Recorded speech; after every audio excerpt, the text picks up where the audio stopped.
Bismillahirrahmanirrahim. Assalamualaikum warahmatullahi wabarakatuh. Perkenalkan, nama Febil Aksarimenda, NIM 18 14 01 01 03. Baik, di sini saya akan mempresentasikan atau menyampaikan sebuah materi mengenai manajemen risiko di madrasah atau sekolah. Sebelum kita melangkah lebih jauh membahas mengenai manajemen risiko di madrasah atau sekolah, tentu kita terlebih dahulu harus mengetahui apa itu manajemen risiko.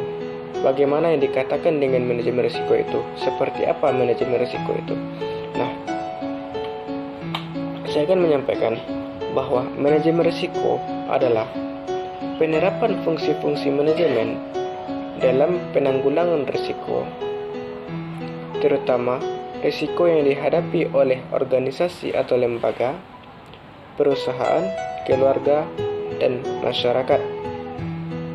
Nah, perlu dijelaskan bahwa sekali lagi, manajemen risiko adalah penanggulangan risiko atau antisipasi atau apa yang perlu kita siapkan untuk menyambut risiko tersebut. Itu biasanya terdapat pada organisasi atau lembaga atau perusahaan atau keluarga atau masyarakat. Nah, pada yang disebutkan di atas terdapat risiko yang berkemungkinan besar maupun kecil. Manajemen risiko itu juga bisa disebut sebagai suatu metode logis sistematik yang merupakan identifikasi, kuantifikasi, menentukan sikap, menetapkan solusi, serta melakukan monitor dan pelopor risiko yang berlangsung pada setiap aktivitas atau proses. Nah, di dalam menjalankan tugas-tugas semua itu, manajemen risiko, kita perlu menyiapkan berbagai hal. Yang pertama, misalkan dalam sebuah perusahaan ingin membuat suatu produk. Nah, itu risikonya ada kerugian, ada juga keuntungan. Keuntungan mungkin dalam laba, tetapi risiko kerugian itu sangatlah besar pengaruhnya. Misalkan sebuah perusahaan itu menjalankan sebuah bisnis atau menjalankan sebuah produk, misalkan membuat makanan ringan. Nah, ketika membuat makanan ringan itu tentu ada risiko. Risikonya itu mengalami kerugian. Nah, kerugian yang didapat itu mungkin bisa jadi perusahaan itu bangkrut. Nah, untuk menanggulangi risiko tersebut, tentu ada beberapa hal yang perlu kita persiapkan terlebih dahulu. Yaitunya, yang pertama, jika kita mengalami kerugian, tentu harus ada modal untuk mengembalikan itu. Jika tidak ada modal, tentu perusahaan itu akan bangkrut dan berhenti di situ. Nah, kemudian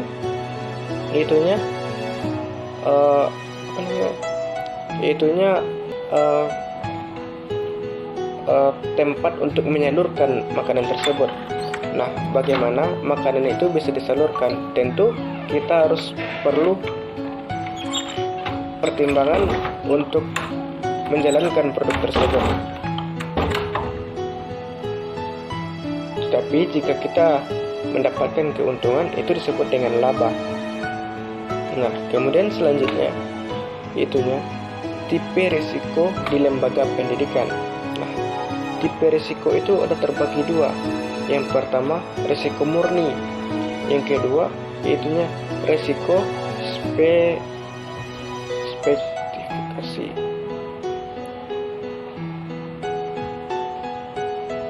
Yang kedua, yaitunya risiko spekualisi. Nah, risiko murni itu adalah risiko yang diakibatkan oleh kejadian-kejadian alam, misalkan seperti banjir, tsunami, dan lain-lain. Nah, kalau risiko murni tersebut, tentu kita tidak bisa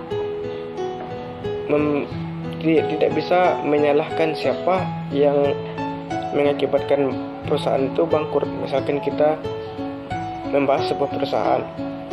Nah, bagaimana kita bisa menuntut orang lain yang padahal tsunami itu kan adalah bencana alam yang itu murni, tidak ada sesuatu yang bisa kita tuntut. Nah, jika ada yang dituntut, maka itu tidak dinamakan dengan murni. Kemudian risiko murni ini tentu kita harus merencanakan dengan matang. Misalkan kita akan membuat sebuah perusahaan di tempat-tempat yang misalkan di perdesaan. Nah, di perdesaan tersebut tentu kita harus melihat terlebih dahulu di mana tempat yang cocok. Jangan di perbukitan. Nah, jika di perbukitan tentu mungkin besar kemungkinan akan ada longsor. Nah, jika ada longsor, tentu kita harus antisipasi terlebih dahulu bagaimana agar tidak terjadi longsor dan perusahaan kita tidak menjadi bangkrut. Nah, kemudian yang kedua itunya risiko spekulasi. Nah, risiko tersebut adalah risiko yang disebabkan oleh bisnis. Nah, misalkan saya contohkan, perusahaan A berbisnis dengan perusahaan B. Nah, kemudian di pertengahan bisnis tersebut ada terjadi kerugian atau mengalami melonjaknya keturunan, seperti mungkin pada saat sekarang ini seperti corona, orang-orang itu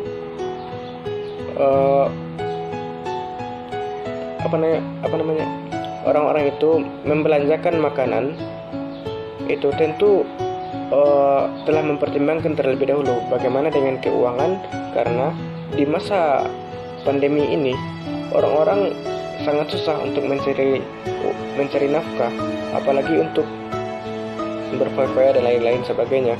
Kalau ketika di masa-masa sebelum pandemi, kemungkinan banyak orang-orang itu yang berfoya-foya sehingga makanan atau apapun yang dibikin itu menjadi cepat larisnya, karena orang-orang hanya menghabiskan waktu di luar.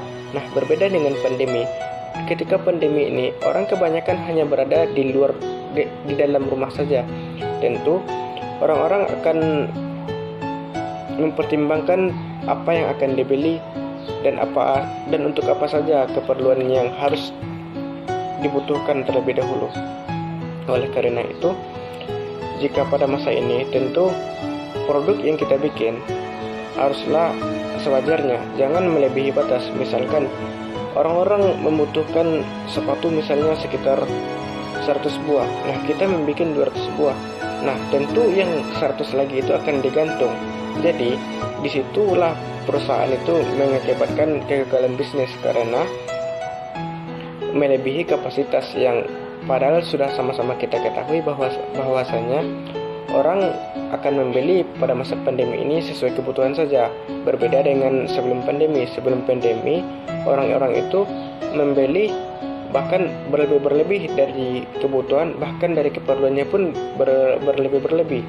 Kita contohkan saja kepada misalkan artis-artis yang mana sama-sama kita ketahui bahwa artis-artis itu membeli sepatu, baju dan lainnya itu berpuluhan juta, sedangkan rakyat biasa hanya membeli sebatas wajarnya, misalkan dari harga 50-an sampai 100-an.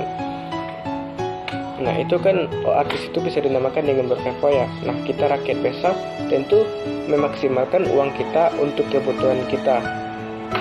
Nah, mungkin itu yang disebut dengan risiko spekulasi. Itunya risiko di dalam bisnis, itunya kurang tepatnya cara melakukan bisnis dengan perusahaan satu dengan perusahaan yang lainnya. Selanjutnya yaitunya identifikasi manajemen risiko madrasah atau sekolah.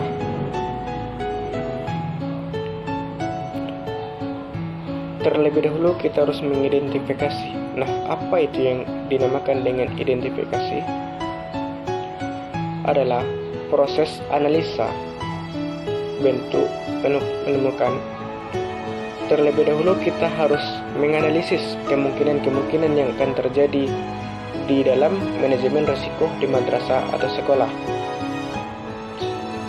Nah, kemungkinan itu ada kemungkinan besar dan juga ada kemungkinan kecil. Kemungkinan besarnya, misalkan di sebuah sekolah itu mengadakan yang namanya sebuah kegiatan. Misalkan kegiatan itu seperti lomba-lomba MTQ, lomba Qiraatul Kutub, dan lain sebagainya.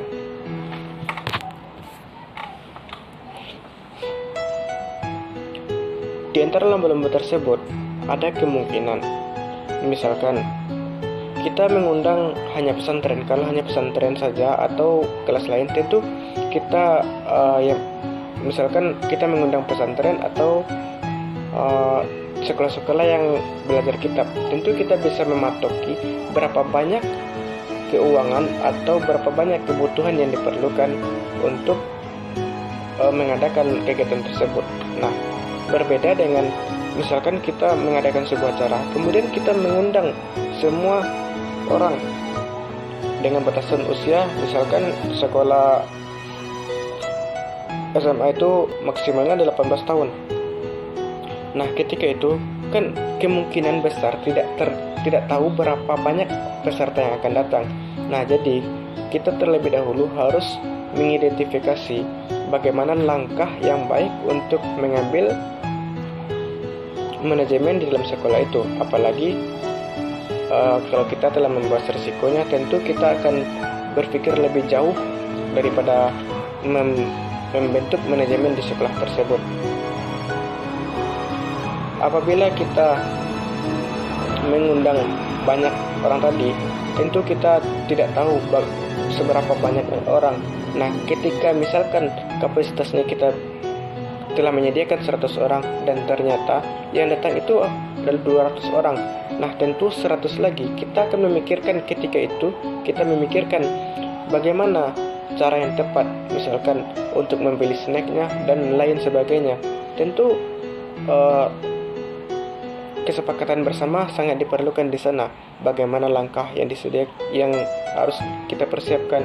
Misalkan kita telah mematoki jumlah uang yang akan dihabiskan untuk lomba tersebut adalah sekitar 30 juta misalnya.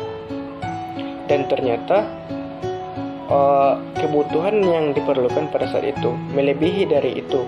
Nah, tentu akan misalkan kebutuhan yang perlu waktu itu sekitar 50 juta, sedangkan dana yang ada berjumlah 30 juta. Nah, tentu 20 juta lagi akan dicarikan di waktu itu, sehingga mengakibatkan susahnya untuk memanage kegiatan yang dilakukan pada saat itu. Nah, oleh karena itu maka perlunya manajemen risiko di madrasah atau sekolah, itulah gunanya manajemen risiko di madrasah atau sekolah. Harus mengetahui apa kerugiannya dan bagaimana laba dari sebuah, baik itu perusahaan, keluarga, masyarakat, ataupun organisasi atau lembaga. Ketika mengadakan sebuah acara, tentu orang-orang akan mencari supporter, seperti pada risiko spekulasi tadi, yaitunya berbisnis dengan satu lagi, yaitunya antara dua orang, antara satu dengan dua. Misalkan sekolah ini mencari rekannya di sekolah lain untuk membuat sebuah acara agar terlihat mewah. Nah, di situ tentu perlunya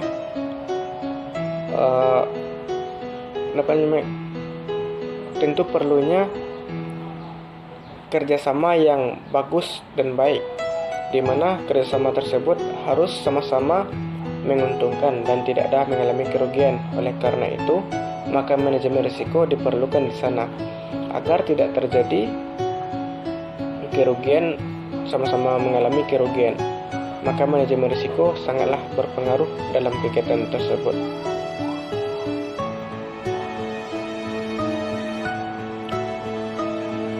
Baiklah, mungkin hanya sedemikian yang dapat saya sampaikan pada materi manajemen risiko di madrasah atau sekolah yang dapat kita pahami.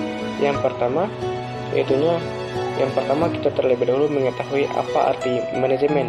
Yaitu, saya ulangi lagi, manajemen merupakan fungsi-fungsi manajemen dalam penanggulangan risiko, terutama risiko yang dihadapi oleh organisasi atau lembaga, perusahaan, keluarga, dan masyarakat. Nah, yang kedua, tipe risiko di lembaga pendidikan itu, di lembaga pendidikan ada dua. Yang pertama, risiko murni, yaitunya risiko yang diakibatkan oleh alam seperti banjir, tsunami, dan lain sebagainya.